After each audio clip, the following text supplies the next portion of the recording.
Hello kids, हम लोग पढ़ रहे हैं कक्षा 11वीं एनसीईआरटी रसायन विज्ञान का 12वां चैप्टर कार्बनिक रसायन।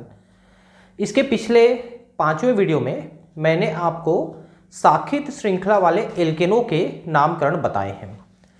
अब हम यहाँ पर पढ़ने वाले हैं क्रियात्मक समूह से युक्त कार्बनिक यौगिकों की नाम पद्धति।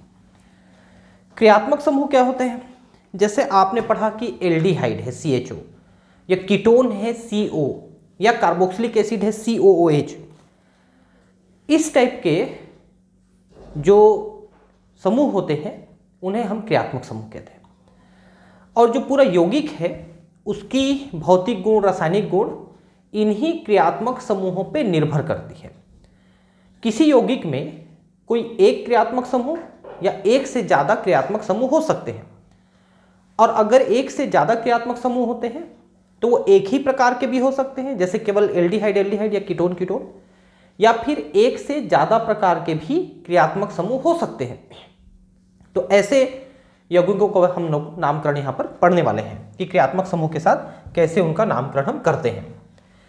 किसी कार्बनिक यौगिक में परमाणु अथवा परमाणुओं का समूह जिसके कारण वह यौगिक विशिष्ट रासायनिक अभिक्रियाशीलता प्रदर्शित करता है क्रियात्मक समूह कहलाता है। तो जैसा मैंने अभी बताया आपको कि उसकी विशिष्ट गुण उसी क्रियात्मक समूह पे निर्भर करती है, ठीक है। तो उसको हम लोग क्रियात्मक समूह ही कहेंगे, फंक्शनल ग्रुप। समान क्रियात्मक समूह वाले यौगिक समान अभिक्रियाएं देते हैं। उदाहरण CH3OH, CH3CH2OH तथा CH3 इन सभी में OH क्रियात्मक समूह है। देखिए, ये मेथिल एल्कोहल है जिसको मिथेनॉल कहते हैं, ethyl alcohol, ethanol, propyl alcohol, propanol, इन सभी में OH जुड़ा हुआ है। आप देख सकते हैं ये OH है, ये OH है। तो ये जो सभी OH इनमें जुड़े हुए हैं इनको अपन ऑल कहते हैं, हाइड्रोक्सिल समूह, जिसको हम एल्कोहल के नाम से जानते हैं। अगर किसी में इस तरह का OH जुड़ा हुआ है तो वो एल्कोहल होता है, वो कंपाउंड, वो पदार्थ एल्कोहल होता है। और यहाँ पर OH आपको दिख रहे हैं, जिसके कारण वे सभी सोडियम धातु के साथ अभिक्रिया करके हाइड्रोजन मुक्त करते हैं। ये एल्कोहल है और अगर सोडियम धातु के साथ क्रिया कराओगे तो हाइड्रोजन मुक्त करेंगे। जो OH है उसी में से हाइड्रोजन मुक्त होंगे। क्रियात्मक समूह की उपस्थिति कारण कार्बनिक यौगिकों को क्रमानुसार विभिन्न वर्गों में वर्गीकृत किया जा सकता है। कुछ क्रियात्मक समूह उनके पूर्वलग्न और अनुलग्न तथा कुछ कार्बनिक यौगिकों के नाम जिनमें वे उपस्थित हैं सारणी 12.4 में दिए गए हैं। तो हम इनको कैसे नामकरण करते हैं, क्या क्या नाम होते हैं, इनको हम लोग यहाँ पर समझने वाले हैं। देखिए अब यहाँ पर जैसे यौगिक का वर्गीकरण, वर्ग है ये। क्रियात्मक समूह की संरचना, IUPAC समूह पूर्वलग्न में और अनुलग्न में क्या लिखेंगे? देखिए, अनुलग्न और पूर्वलग्न को आप थोड़ा समझ लीजिए। जब हम किसी की IUPAC नाम लिखते हैं तो पूर्वलग्न का मतलब होता है कि उसको शुरू में नाम लिख रहे हैं, उस चीज को शुरू में लिख रहे हैं तो पूर्वलग्न है। और अनुलग्न का मतलब है उस चीज को हम बाद में लिख रहे हैं तो अनुलग्न है। एक्चुअली होता यह है कि जब किसी पदार्थ में कोई एक ही क्रियात्मक समूह है तो उस क्रियात्मक समूह को हम अनुलग्न के रूप में लिखते हैं, मतलब अंतिम में लिखते हैं। जैसे अभी आपने कंपाउंड देखा था मिथेनॉल, इथेनॉल, प्रोपेनॉल, ऐसा, तो हमने आखिरी में ऑल लिखा, प्रोपेनॉल, ब्यूटेनॉल, ऐसा लिखते हैं, उसको अनुलग्न कहते हैं। लेकिन जब कोई पदार्थ में एक से ज़्यादा क्रियात्मक समूह होते हैं, एक से ज़्यादा प्रकार के क्रियात्मक समूह होते हैं, तो उनमें से किसी एक क्रियात्मक समूह को अपन अनुलग्न के रूप में लिखते हैं, मतलब बाद में लिखते हैं, अंत में लिखते हैं, अनुलग्न, और बाकी क्रियात्मक समूह को अपन पूर्वलग्न के रूप में लिखते हैं। अब किनको पूर्व लिखेंगे और किनको अनुलग्न लिखेंगे, इसकी एक श्रेणी होती है, एक सीरीज होती है। जैसे घर में छोटे भाई, बड़े भाई, ऐसे कई भाई होते हैं मान लो, तो जो सबसे बड़ा भाई होता है उसके आधार पे उस घर का पूरा नामकरण होता है कि भाई ये घर उनका है, ऐसा करके, है ना। वैसे ही जब एक से ज़्यादा क्रियात्मक समूह होते हैं प्रकार के, एक से ज़्यादा प्रकार के, तो उनमें से जो सबसे बड़ा भाई माना जाएगा जो उस सीरीज में सबसे बड़ा भाई माना जाता है, जो सबसे अंत में आता है उसको बड़ा भाई मानते हैं, मतलब शुरू में आता है, बड़ा भाई मतलब शुरू में आएगा। तो ऐसे का नाम हम लोग अनुलग्न के रूप में रखते हैं, किसी एक का नाम आखिरी में जो सबसे बड़ा भाई रहेगा, और बाकी सभी उसके छोटे भाई हैं तो उनको हम लोग शुरू में रखेंगे। अब उसमें जो जो भी रखे गए हैं क्रियात्मक समूह, उनमें कौन सबसे बड़ा भाई है इसको छांट के हम अनुलग्न के रूप में लिख देंगे और बाकी सबको पूर्वलग्न के रूप में लिखेंगे। तो एक्चुअली होता यह है कि जब किसी क्रियात्मक समूह का नाम अनुलग्न के रूप में लिखते हैं तो उसका नाम थोड़ा अलग हो जाता है, पूर्वलग्न में उसका नाम अलग हो जाता है। जैसे एल्कोहल का ही समझिए, OH। अभी आपने देखा कि OH को हम अनुलग्न के रूप में लिख रहे हैं क्योंकि अकेला भाई है तो उसी के नाम पे चलेगा।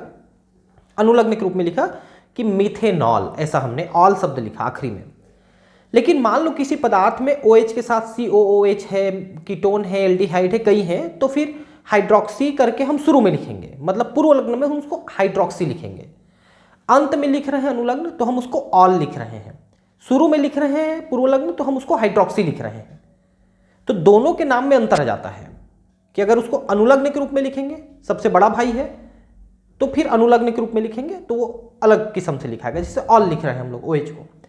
पूर्वलग्न के रूप में लिखेंगे, अगर वो छोटे भाई के रूप में लिख रहे हैं, पूर्वलग्न के रूप में लिख रहे हैं, तो उनका नाम थोड़ा अलग हो जाएगा। जैसे OH को हम हाइड्रोक्सी लिखते हैं पूर्वलग्न में, अनुलग्न में ऑल लिखते हैं, ऐसे सभी का अलग अलग नाम होता है। तो एल्केन है, एल्केन में तो कोई क्रियात्मक समूह नहीं है, मीथेन, इथेन, ब्यूटेन, प्रोपेन, ऐसे है ना, तो कोई क्रियात्मक समूह नहीं है इसमें। और एन इसमें अनुलग्न लिखा हुआ है, जैसे ब्यूटेन है, प्रोपेन है, ऐसा हम लिखते हैं आखिरी में, है ना, ठीक है। एल्कीन है, देखिए एल्कीन में क्रियात्मक समूह डबल बॉन्ड हो गया, C डबल बॉन्ड C, ये क्रियात्मक समूह हो गया। डबल बॉन्ड और ट्रिपल बॉन्ड भी क्रियात्मक समूह माने जाते हैं, ठीक है। तो डबल बॉन्ड है क्रियात्मक समूह देखिए, और एल्काइन में ट्रिपल बॉन्ड है क्रियात्मक समूह, इसको भी देखिए। अब ये कभी भी पूर्वलग्न में नहीं लिखाते, जो डबल बॉन्ड है, ट्रिपल बॉन्ड है, पूर्वलग्न में कहीं नहीं लिखाते। तो सिंगल बॉन्ड में N लिखा, डबल बॉन्ड में इन लिखते हैं, ट्रिपल बॉन्ड में आइन लिखते हैं, है ना। जैसे यहां पर देखिए ब्यूट 1 इन, ये देखिए 1 2 3 4, 4 है तो ब्यूट हमने लिखा, पहले के वीडियो में आप देखे हैं। और क्योंकि फर्स्ट पोजीशन पे ही डबल बॉन्ड है तो 1 इन लिखा हमने, है ना। ट्रिपल बॉन्ड में देखिए कि 1 2 3 4 ब्यूट है और पहले ही पोजीशन पे आइन है, तो ब्यूट 1 आइन हमने लिख दिया। एरीन मतलब होता है, आपने देखा था कि जो रिंग वाली संरचना वाली होती है, बेंजीन रिंग वाली, वो एरीन कहलाते हैं, ठीक है। तो ये बेंजीन है, देखिए, है ना, ये बेंजीन की इस तरह की संरचना हम लिखे हैं, पहले कई वीडियो में हम देख चुके हैं बेंजीन की संरचना, ठीक है। अब आता है हैलाइड। हैलाइड का मतलब होता है जिनमें हेलोजन जुड़ा होता है। हेलोजन मतलब फ्लोरीन, क्लोरीन, ब्रोमीन, आयोडीन, इनको हम हेलोजन कहते हैं क्योंकि साल्ट बनाते हैं। हेलो का मतलब साल्ट और जेन का मतलब बनाने वाले, प्रोड्यूसर। तो जो साल्ट बनाते हैं, जैसे सोडियम क्लोराइड, है ना, इस टाइप का बनता है, देखिए क्लोराइड है, sodium chloride, sodium bromide, sodium fluoride, ऐसा नहीं बनता है, साल्ट बनाते हैं ये, इसलिए इनको हेलोजन कहते हैं। तो अगर इनको हम पूर्वलग्न में लिखते हैं, है ना, हेलो, जैसे 2 ब्रोमो, 3 ब्रोमो, 2 क्लोरो, ऐसा लिखते हैं, तो हेलो, जैसे फ्लोरो, क्रोमो, ब्रोमो, ऐसा। और अगर हम इसको अनुलग्न के रूप में लिखते हैं आखिरी में, तो इल हैलाइड, जैसे ब्यूटिल फ्लोराइड या प्रोपिल क्लोराइड, ऐसा। यहां पर आप देखिए जैसे कि यहां पर 1 ब्रोमो ब्यूटेन हमने लिखा। जनरली जो हेलोजन है ना, उनको हम लोग पूर्वलग्न के रूप में ही लिखते हैं। देख सकते हैं कि ब्यूटेन है तो इसके फर्स्ट पोजीशन पे ब्रोमो हमने लिखा है, तो 1 ब्रोमो ब्यूटेन, तो हम सीधा सीधा इसको पूर्वलग्न के रूप में ही लिख देते हैं, 1 ब्रोमो, 2 क्लोरो, 3 आयोडो, ऐसा पूर्वलग्न। अब एल्कोहल देखिए, अभी मैंने थोड़ा देर पहले बताया था OH जहां पर लिखना था एल्कोहल, और मैंने आपको बताया कि पूर्वलग्न में हम इसको हाइड्रोक्सी लिखते हैं और अनुलग्न में ऑल लिखते हैं। जैसे यहां पर आप देखिए कि चूंकि ऑल अकेला है, आप ध्यान रखेंगे एक बात को कि अगर किसी पदार्थ में कोई क्रियात्मक समूह एक ही है तो वही सबसे बड़ा भाई है और उसको हमेशा अनुलग्न के रूप में लिखेंगे, आखिरी में ही लिखेंगे, है ना। तो यहां पर आप देख सकते हैं कि OH अकेला है, इसमें और कोई भी क्रियात्मक समूह नहीं है, इसलिए हमने इसको ब्यूटेन 1 2 3 4, ठीक है। तो ब्यूटेन टू ऑल हमने लिखा है ना, ब्यूटेन टू ऑल, क्योंकि ये सेकंड पोजीशन पे CH पे जुड़ा है। एक्चुअली इसको लिखने का तरीका ये है कि OH यहां पर जुड़ा है इस C के साथ, तो एक और एक 2 दूसरे C के साथ जुड़ा है ये, इसलिए हमने ब्यूटेन टू ऑल लिखा है इसको। एल्डिहाइड ग्रुप जो होते हैं ये CHO होते हैं। अगर कहीं पर इससे बड़ा भाई भी जुड़ा है और इसको हम अगर पूर्व लग्न के रूप में लिखते हैं तो फॉर्मिल या ऑक्सो लिखते हैं, लेकिन अगर यही बड़ा भाई है सबसे आखिरी में जुड़ेगा तो फिर अल लिखते हैं। जैसे ब्यूटेनल ऐसा लिखेंगे, देखिए ब्यूटेन अल, 1 2 3 4, इसमें 2 है ना तो 4 हो गए टोटल, तो CHO ब्यूटेन। अब आप ध्यान रखेंगे इसके कार्बन को भी हमको जोड़ना है, 1 और ये 2 है तो 3 हो गया और एक 4, तो हमने ब्यूटेन अल लिखा। ऐसे नहीं कि हमने प्रोपेनल लिखा, ऐसा नहीं है, ब्यूटेनल लिखा, उसके कार्बन को भी जोड़ेंगे अपन, तो ब्यूटेनल, क्योंकि ये सबसे बड़ा भाई यहां पर अकेला जुड़ा है तो ब्यूटेनल लिखा। अगर कहीं और इससे बड़ा भाई कोई जुड़ा रहता, जैसे मान लो कि इसमें COOH जुड़ा रहता, तो फिर ये फॉर्मिल के रूप में पहले लिखा था। हम उनके कुछ एग्जाम्पल देखेंगे आगे चल के। कीटोन है CO ग्रुप कहीं पर, अगर पूर्व लग्न में लिखा तो ऑक्सो और अनुलग्न में लिखा तो ऑन। ये देखिए butane two on, 1 2 3 4, butane two on. उसके बाद देखिए nitrile, C double bond N, cyano के रूप में लिखेंगे या नाइट्राइल के रूप में लिखेंगे? पूर्व लग्न में साइनो, अनुलग्न में नाइट्राइल। जैसे पेंटेन नाइट्राइल, क्यों? क्योंकि अकेला जुड़ा है तो पेंटेन AC भी जुड़ा है, 1 2 3 4 5, CN का C भी जुड़ा है।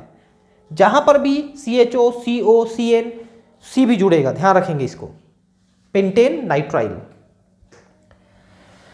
ईथर है ROR, मतलब 2 एल्किल समूह है उसके साथ O है, तो ये एल्कोक्सी लिखाएगा हमेशा। जैसे देखिए इथॉक्सी एथेन, ये देखिए बीच में O है, इधर भी इथेन है इधर भी एथेन है, तो एक को इसके साथ जुड़ा हुआ मानेंगे। देखिए क्या क्या लिखा हमने, एथॉक्सी एथेन, मतलब इसको इसके साथ जुड़ा हुआ मान लिया हमने। एक एथेन के साथ ऑक्सीजन तो एथॉक्सी, उसके बाद एक और एथेन है तो एक एथॉक्सी एथेन हो गया। ये देखिए ऐसा है, ऑक्सीजन को एक के साथ जोड़ के दूसरे को अलग लिख दिया हमने, इथॉक्सी एथेन, ठीक है, इथॉक्सी एथेन।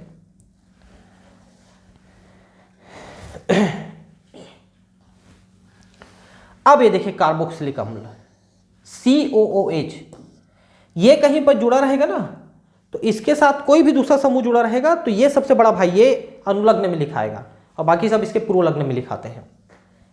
तो COOH है, कार्बोक्सी समूह है। अगर इसको हम पूर्व लग्न में लिखते हैं तो नहीं लिखाएगा, ये जनरली ओइक एसिड ही लिखाता है। जैसे यहां पर देखिए ब्यूटेनोइक एसिड, COOH है ना, ये COOH, ये C भी जुड़ेगा, तो 1 2 3 4 कार्बन है, तो ब्यूटेन ओइक एसिड, इसका भी कार्बन जुड़ाएगा। वहां पर जितने भी हम जोड़ते हैं कार्बन उसमें जुड़ते जाएगा वो। COOA कार्बोक्सिलेट आयन है, ये आयन है, ध्यान रखेंगे, इसमें से एक H हट जाएगा तो ये कार्बोक्सिलेट आयन बनेगा, तो OAT कहलाएगा, OAT है ना। जैसे सोडियम ब्यूटेनोएट, ये देखिए यहां पर क्या हुआ पता है, यहां पर H को हटा के हमने सोडियम जोड़ा है। देखिए COOH था, उस H को हटा के हमने सोडियम जोड़ दिया है। तो ब्यूटेनोइक एसिड था, उसमें हमने सोडियम जोड़ा H को हटा के, तो सोडियम ब्यूटेनोएट हो गया, सोडियम ब्यूटेनोएट, ब्यूटेनोइक एसिड से सोडियम ब्यूटेनोएट, वो डेरिवेटिव है, सोडियम डेरिवेटिव है। अब एस्टर आ गया, एस्टर COOR एस्टर है ना, इधर भी R होता है, CrCOOR, एक्चुअली ऐसा है। तो अगर ये पूर्व लग्न में है तो एल्कोक्सी कार्बोनिल, और अगर ये अनुलग्न में है तो OH। जैसे यहां पर देखिए मिथाइल प्रोपेनोएट, मेथिल प्रोपेनेट है एक्चुअली, मिथाइल या मेथिल एक ही बात है। तो 1 2 3 4, अब देखिए ध्यान से कैसे ही है। मेथिल प्रोपेनोएट, आप ये मेथिल को अलग कर दो और इनको एक साथ लिखो, कितने हो गए देखिए 1 2 3 प्रोपेन और एक मेथिल अलग जुड़ा है, तो वो आखिरी में लिखा आपने, शुरू में लिखा मेथिल, और ये प्रोपेनोएट, मेथिल प्रोपेनोएट, प्रोपेन से बना है प्रोपेनोएट। ये देखिए 1 2 3 प्रोपेन से बना प्रोपेनोएट, और ये मेथिल अलग से, ये अलग से मेथिल है, तो मेथिल प्रोपेनोएट। ठीक है, एसिल हैलाइड, ये देखिए अब यहां पर क्या हुआ देखिए कि जो COOR था, COO था, उसी में COX जुड़ा है, fluorine chlorine bromine iodine, x मतलब टेलोकार्बोनिल या ऑयल हैलाइड। जैसे ब्यूटेनॉयल क्लोराइड है, देखिए ब्यूटेनॉयल क्लोराइड 1 2 3 4 ब्यूटेनॉयल, ये इतना होता और क्लोराइड जुड़ा हुआ है, तो ब्यूटेनॉयल क्लोराइड। नंबरिंग को ध्यान रखेंगे, कार्बन हर एक जगह गिनाएगा, कहीं पर भी कार्बन लिखा है तो वो गिनेंगे हम उसको, मेन उसमें। ठीक है, अब है एमीन। देखिए NH2 प्राइमरी एमीन है, NH सेकेंडरी एमीन रहेगा, और केवल N वाला टर्सरी एमीन रहेगा। देखिए होता यह है कि हम अमोनिया लिखते हैं NH3, इसमें से एक नाइट्रोजन हटाकर एक हाइड्रोजन हटा के हमने NH2 बना के जोड़ा तो प्राइमरी एमीन है, 2 हाइड्रोजन हटा के NH किया तो सेकेंडरी है, 3 हाइड्रोजन निकाल के किया तो टर्सरी है, एमिनो ग्रुप NH2 है ना। एमाइन अगर हम इसको आखिरी में लिखते हैं तो, जैसे यहां पर देखिए कि एमिनो ग्रुप अकेला है, लेकिन हम इसको हमेशा 2 ब्यूटेन अमीन लिखा, देखिए एमीन 2 ब्यूटेन अमीन है ना, 1 2 3 4, तो सेकंड पोजीशन पे ये NH2 यहां पर जुड़ा है, देखिए CH लिखा है, यहां पर जुड़ा है NH2 है ना, NH2 यहां पर जुड़ा है, तो ये यहां पर जुड़ा करके सेकंड पोजीशन हमने लिखा 2 ब्यूटेन अमीन, सेकंड पोजीशन। ठीक है, अब एमाइड देखिए, एमाइड में ये प्राइमरी एमाइड है, देखिए CONH2 प्राइमरी एमाइड है, फिर एक H को हटा के हमने एक R जोड़ा और एक और H को हटा के एक और R जोड़ दिया, तो प्राइमरी सेकेंडरी टर्सरी एमाइड यहां पर होते हैं, और इसी को एल्किल एमाइड भी कहते हैं, मोनो एल्किल एमाइड या डाई एल्किल एमाइड। ध्यान से समझिए, ये एमाइड है, फिर ये एक एल्किल आ गया तो मोनो एल्किल एमाइड हो गया, फिर 2 एल्किल आ गया तो डाई एल्किल एमाइड हो गया, कार्बाइल या एमाइड। तो यहां पर देखिए CONH2 है ना, तो एमाइड हो गया, और 1 2 3 4 ब्यूटेन एमाइड, बहुत सिंपल नाम है एमाइड, नाइट्रोजन के काफी अच्छे सोर्स होते हैं, प्लांट में भी होते हैं एमाइड। अब आखिरी में है नाइट्रो और सल्फोनिक एसिड, है ना। ठीक है, अब नाइट्रो को देखिए NO2, जनरली हम इसको पूर्व लग्न में ही नाइट्रो के रूप में लिखते हैं, अनुलग्न में कहीं नहीं लिखा था। जैसे देखिए 1 नाइट्रो ब्यूटेन, पहले पोजीशन पे 1 नाइट्रो ब्यूटेन आ गया है ना। और sulphonic acid SO3H sulphonic acid, तो इसको या तो सल्फो के रूप में लिखेंगे या सल्फोनिक एसिड ही लिखेंगे। जैसे मेथिल सल्फोनिक एसिड है, देखिए एक मेथिल के साथ सल्फोनिक एसिड SO3H जुड़ा हुआ है, मेथिल सल्फोनिक एसिड। और यही सिर्फ ऐसा है जो कार्बोक्सिलिक एसिड से भी बड़ा माना जाता है। अगर ये है तो कार्बोक्सिलिक एसिड को भी इससे छोटा माना जाएगा, अन्यथा कार्बोक्सिलिक एसिड सबसे बड़ा माना जाता है और वो हमेशा अनुलग्न के रूप में लिखाता है। लेकिन अगर ये है तो भी पूर्वलग्न में हो जाएगा। ठीक है, तो इस तरह से आपने एक पूरी लिस्ट देखी कि कौन कौन से वहाँ पर ये है क्रियात्मक समूह है, और अगर हम उनको पूर्व लग्न के रूप में लिखते हैं तो क्या लिखते हैं, और अनुलग्न के रूप में लिखते हैं तो क्या लिखते हैं, ये चीजें आपने देख ली है। ठीक है, सर्वप्रथम उपस्थित क्रियात्मक समूह की पहचान की जाती है ताकि उपयुक्त अनुलग्न का चयन हो सके। है ना। अनुलग्न में क्या लिखना है ये आपको पहले पहचानना है। अगर एक से ज्यादा क्रियात्मक समूह है तो कौन अनुलग्न के में और बाकी कौन पूर्वलग्न में। क्रियात्मक समूह की स्थिति दर्शाने के लिए दीर्घतम श्रृंखला का क्रमांकन उस छोर से करते हैं ताकि उस कार्बन जिससे क्रियात्मक समूह बांधित है को न्यूनतम अंक मिले। ध्यान रखेंगे कि हम लंबी चेन खोज के उधर से नंबरिंग करेंगे जिधर क्रियात्मक समूह जुड़ा हुआ है, और अगर उसमें कार्बन है जैसे CO, CHO, COH तो उस कार्बन को पहला लिखेंगे। सारणी में दिए गए अनुलग्न का उपयोग करके यौगिक का नाम प्राप्त कर लिया जाता है। जैसा हमने अभी सारणी में देखा उसके हिसाब से प्राप्त कर लिया जाएगा।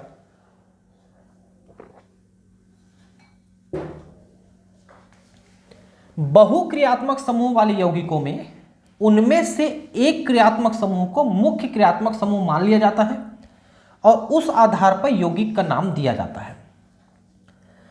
तो मैंने अभी बताया आपको कि जितने भी हैं उनमें से एक मुख्य होता है, उसको अनुलग्न, बाकी सबको पूर्वलग्न। उचित पूर्वलग्नों का उपयोग करके बचे हुए क्रियात्मक समूहों को प्रतिस्थापी के रूप में नाम दिया जाता है। मुख्य क्रियात्मक समूह का चयन प्राथमिकता के आधार पर किया जाता है। देखिए ध्यान से, कुछ क्रियात्मक समूह का घटता हुआ प्राथमिकता क्रम इस प्रकार है। देखिए ध्यान से देखिए, ये देखिए, एक मिनट, सल्फोनिक एसिड भी सेकंड पोजीशन में है, फर्स्ट पोजीशन में ये है कार्बोक्सिलिक एसिड ही, इसका कोई पूर्वलग्न नहीं है, ये हमेशा अनुलग्न के रूप में। तो ये है कार्बोक्सिलिक एसिड, फिर सल्फोनिक एसिड, फिर ये है RCOOR एस्टर समूह। देखिए एस्टर समूह काफी बड़ा है। उसके बाद है COCl alkyl chloride, oil chloride, ठीक है। फिर CONH2 एमिनो ग्रुप, फिर साइनाइड यानी नाइट्राइल, है ना। फिर CO यानी कि ये हो गया आपका HCO है ये, तो ये हो गया आपका एल्डिहाइड। फिर CO यानी कीटोन, यानी कीटोन से एल्डिहाइड बड़ा है। और फिर आता है एल्कोहल, देखिए ये एल्कोहल है ना। और ये एमाइड था और ये एमिनो ग्रुप है, ये एमिनो ग्रुप है। यहां पर एमाइड था, CONH2 एमाइड, और ये एमिनो ग्रुप है, काफी छोटा है। उसके बाद ये C डबल बॉन्ड वाला है, ठीक है, C डबल बॉन्ड C, ये देखो C डबल बॉन्ड C ना, उसी C के साथ ही जुड़ा हुआ। फिर C ट्रिपल बॉन्ड C, ये भी क्रियात्मक समूह माने जाते हैं, मैंने बताया आपको। तो डबल बॉन्ड के बाद ट्रिपल बॉन्ड छोटा है, देखिए ध्यान से। तो सबसे बड़ा भाई ये है और सबसे छोटा ये है, ठीक है। तो हम छोटे और बड़े के हिसाब से ये क्रियात्मक समूह का निर्धारण करते हैं कि कौन पूर्वलग्न कौन अनुलग्न, ध्यान देंगे थोड़ा सा, ठीक है। अब ये R है यानी कि एल्किल समूह है ना। C6H5 है। ये जो बेंजीन है उसमें से एक H निकाल दोगे, C6H6 में से एक H निकाल दोगे तो फेनिल बनता है। बेंजीन से फेनिल, बेंजिल नहीं, बेंजीन से फेनिल, ठीक है। हेलोजन है, fluorine, chlorine, bromine, iodine, nitro है, एल्कॉक्सी है, OR आदि को हमेशा प्रतिस्थापी पूर्वलग्न के रूप में लिखा जाता है। अगर ये कहीं पर है तो आप इनको अनुलग्न में नहीं लिखेंगे कि मेथिल 2 क्लोराइड, ऐसा नहीं लिखेंगे, 2 क्लोरोमेथिल ऐसा लिखेंगे, है ना। अतः यदि किसी यौगिक में एल्कोहल और कीटो समूह दोनों हैं, अब देखिए, अब किसी में एल्कोहल भी है और कीटोन समूह दोनों भी हैं, तो कौन अनुलग्न और कौन पूर्वलग्न। तो देखिए ध्यान से यहां पर कि एल्कोहल जो है बाद में आ रहा है और कीटोन उससे पहले आ रहा है। तो कीटोन को हम अनुलग्न के रूप में लिखेंगे और OH को हम पूर्वलग्न के रूप में लिखेंगे, और पूर्वलग्न में हम इसको हाइड्रोक्सी लिखते हैं। इसलिए देखिए क्या लिखा है, हाइड्रोक्सी एल्केनोन लिखेंगे। OH को हम पूर्वलग्न के रूप में लिखेंगे क्योंकि वो छोटा है, क्योंकि हाइड्रोक्सी समूह की अपेक्षा कीटो समूह को उच्च प्राथमिकता प्राप्त है, ठीक है। ये सभी बड़े भाई छोटे भाई हैं, तो जो उसमें बड़ा भाई रहेगा ना वो अनुलग्न लिखाएगा और जो छोटा भाई हो पूर्वलग्न लिखाएगा। इस लिस्ट के आधार पे OH छोटा भाई है और CO बड़ा भाई है, इसलिए CO जो है पहले आया है तो हम इसको अनुलग्न के रूप में लिखेंगे और OH को हम पूर्वलग्न के रूप में लिखेंगे। अब मान लो इसके साथ ये भी आ जाता तो हम इसको अनुलग्न और बाकी दोनों को पूर्वलग्न। और इसके साथ इनमें से कोई आ जाता तो उसको अनुलग्न, मतलब किसी एक को अनुलग्न, जो सबसे बड़ा भाई रहेगा उस ग्रुप में उसको अनुलग्न, बाकी सबको पुरुलग्न लिखेंगे। ये थोड़े नियम है कुछ, इनको थोड़ा ध्यान रखेंगे आप।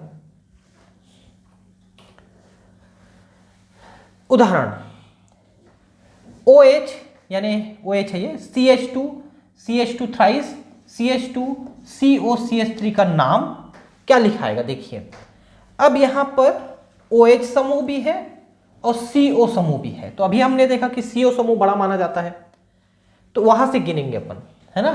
तो 1 2 3 4 5 6 7, ठीक है। तो सातवें समूह पे हाइड्रोक्सी है और दूसरे समूह पे CO है यानी ओन है। ये देखो तो 7 हाइड्रोक्सी हेप्टेन, क्योंकि साथ है तो हेप्टेन 2 ओन, सेकंड पोजीशन पे ओन है। अगर वो पहले पे रहता तो 1 ओन होता, सेकंड पोजीशन पे ओन है। ये O जो है सेकंड कार्बन पे है, 1 2 सेकंड कार्बन पे है, तो 2 ओन हो जाएगा। और इसका कोई दूसरा नाम गलत होता, जैसे हम 2 ऑक्सोहेप्टेन 7 ऑल लिख देते, मतलब इसको बड़ा भाई मान लेते तो गलत हो जाता, क्योंकि बड़ा भाई CO है, ठीक है। अब यहां पर देखिए ये ब्रोमीन भी है, CH2 CH2, ये डबल बॉन्ड भी है, तो ब्रोमो हमेशा पुरुलग्न के रूप में लिखेगा। तो क्या लिखाएगा? 1 2 3 ब्रोमो, ठीक है, और 1 2 3 है, तो ये हो गया प्रोपेन 2 इन, प्रोपेन 2 इन, क्योंकि डबल यहां पर है। 1 ब्रोमो होगा ये, 1 मिनट, हाँ ये यहां से गिनाएगा 1 ब्रोमो, 1 मिनट, 1 2 3 4, तो 1 2 3 ब्रोमो आएगा, ठीक है। 3 ब्रोमो और प्रोप 1 इन आएगा।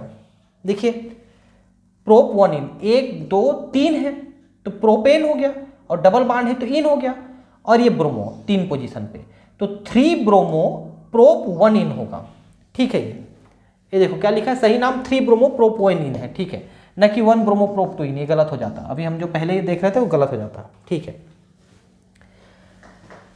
यदि एक ही प्रकार के क्रियात्मक समूह की संख्या एक से अधिक हो तो उनकी संख्या दर्शाने के लिए उपयुक्त पुरुलग्न डाई ट्राई आदि का लिखा जाता है, ठीक है, पुरुलग्न में। ऐसे में वर्ग अनुलग्न के पूर्व मूल एल्केन का पूर्ण नाम लिखते हैं। अब देखिए ध्यान से, यहां पर CH2OH ये डबल हो गया, ठीक। अब यहां पर देखिए कि 1 और 1 2 ही कार्बन है, तो इथेन हो गया, एथेन हो गया, और एक पोजीशन पे है भी, दूसरे पोजीशन पे भी OH है, तो एथेन 1 2 डाईऑल हो गया, ठीक है। ये देखिए एथेन 1 2 डाईऑल, 2 ऑल है, ठीक है, ये तो ठीक है।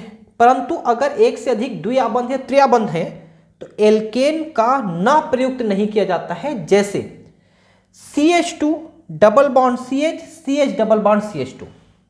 अब इसमें क्या लिखेंगे अपन, ये देखिए ब्यूटा 1 3 डाईइन, डबल इन है, एक यहां पर भी है एक यहां पर भी है, तो फर्स्ट पोजीशन पे है, फिर 2 3 पोजीशन पे है, तो 1 3 डाईइन है, और ब्यूटा लिखा हमने, ब्यूटेन नहीं लिखेंगे अपन, क्योंकि ब्यूटेन लिख देंगे तो एन हो जाएगा, एल्केन हो जाएगा, जबकि एल्कीन है ये, तो ब्यूटा 1 3 डाईइन हो गया, ये 2 इन हो गया, डाईइन, ठीक है। निम्नलिखित यौगिकों के IUPAC नाम लिखिए, ठीक है। अब IUPAC नाम कैसे लिखेंगे भाई, तो ये देखिए एल्कोहल इधर जुड़ा हुआ है, तो हम यहां से नामकरण कर दिए है, 1 2 3 4 5 6 7 8, 6 पोजीशन पे मेथिल है, तो 6 मेथिल ऑक्टेन 3 ऑल हो जाएगा। पढ़िए कहां पर लिखा है ना, ये देखिए 6 मेथिल ऑक्टेन 3 ऑल है, जैसा मैंने कहा है ना। 6 पे मेथिल है, उसको हम पुरुलग्न के रूप में लिखेंगे, और ऑल को हम अनुलग्न के, तो 3 पे ऑल है, 8 है तो ऑक्टेन है, और 6 पे मेथिल है, तो 6 मेथिल ऑक्टेन 3 ऑल। ये देखिए 6 मेथिल ऑक्टेन 3 ऑल, बहुत सिंपल है ये, ठीक है। इसको भी देख लेते हैं। अब यहां पर सेकंड पोजीशन पे एक ओन है और फोर्थ पोजीशन पे एक ओन है, तो डाई ओन हो गया ये, ठीक है। और 6 है तो ये हो गया हेक्सेन, है ना, तो हेक्सेन 2,4 डाई ओन हो गया, हेक्सेन 2,4 डाई ओन। ये देखिए बहुत अच्छे से, ठीक है, इसको देखते हैं। अब देखिए यहां पर एक कीटोन ग्रुप है, यहां पर एक कार्बोक्सिल ग्रुप है। आपने उसमें देखा था कि सबसे पहले कार्बोक्सिल था और कीटोन काफी बाद में था, तो बड़ा भाई क्या हुआ, कार्बोक्सिल समूह। हम वहां से नाम लिखते हैं और ये 6 नंबर है। तो 5 पे ये ओन नहीं लिखाएगा क्योंकि अब हम इसको पूर्व लग्न के रूप में लिखेंगे, तो ऑक्सो लिखाएगा। तो 5 ऑक्सो और 6 है तो hexane oic acid, 1 oic acid, ठीक है। 5वें पे ऑक्सो और 6 है तो हेक्सेन 1 ओइक एसिड। देखिए कहां पर लिखा है नाम, 5 ऑक्सो हेक्सेनोइक एसिड, ये देखिए आ गया ना। अब 1 को नहीं भी लिखेंगे तो चलेगा, 2 3 4 लिखता तो लिखते अपन, है ना। तो इसको 5 ऑक्सो हेक्सेनोइक एसिड हमने कहा। क्यों कहा ऐसा, क्योंकि कीटोन छोटा भाई है तो पूर्व लग्न में लिखाएगा, पूर्व लग्न में ओन नहीं लिखा था, ऑक्सो लिखा था है कीटोन में, और ये बड़ा भाई है तो अनुलग्न लिखाएगा, तो ओइक एसिड लिखाएगा। पहले पे ओइक एसिड है, देखिए हेक्सेनोइक एसिड, पहले एक को लिखना जरूरी नहीं है, 1 नंबर को, है ना। और ये 6 पे है तो हेक्सेन हो गया, 5वें पे ऑक्सो है तो 5 ऑक्सो हेक्सेनोइक एसिड हो गया। इसका नाम देखते हैं। अब यहां पर ट्रिपल बॉन्ड और डबल बॉन्ड दोनों है, तो आपको ध्यान होगा डबल बॉन्ड बड़ा होता है, ट्रिपल बॉन्ड छोटा होता है, ठीक है। तो अब इसमें क्या करेंगे, अब डबल बॉन्ड 2 है, देखिए डबल बॉन्ड 2 है यहां पर, है ना। तो ये 6 है तो 6 हो गया तो हेक्सा हो गया, पहली बात तो ये है ना, हेक्सा हो गया। अब इसमें 5वें नंबर पे ट्रिपल बॉन्ड है तो 5 आइन हो गया ये, ठीक है, आइन, 5 आइन। और पहले पे और तीसरे पे डाई है तो 1,3 डाई इन हो जाएगा, 1,3 डाई इन। थोड़ा सा राइटिंग सही नहीं बन रहा है इसमें, 1,3 डाई इन, तो मैंने ठीक बताया यहां पर, देख लेते हैं। ये देखिए हेक्सा मैंने पहले लिखा, हेक्सा, ठीक है, 1,3 डाई इन और 5 आइन, ऐसा लिखा रहा है। ऐसा इसलिए है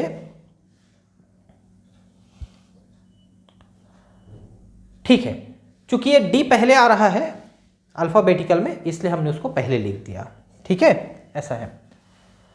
तो हेक्सा 1,3 डाई इन 5 आइन होगा, डबल बॉन्ड भी है और ट्रिपल बॉन्ड भी है और 2 डबल बॉन्ड है, ठीक है।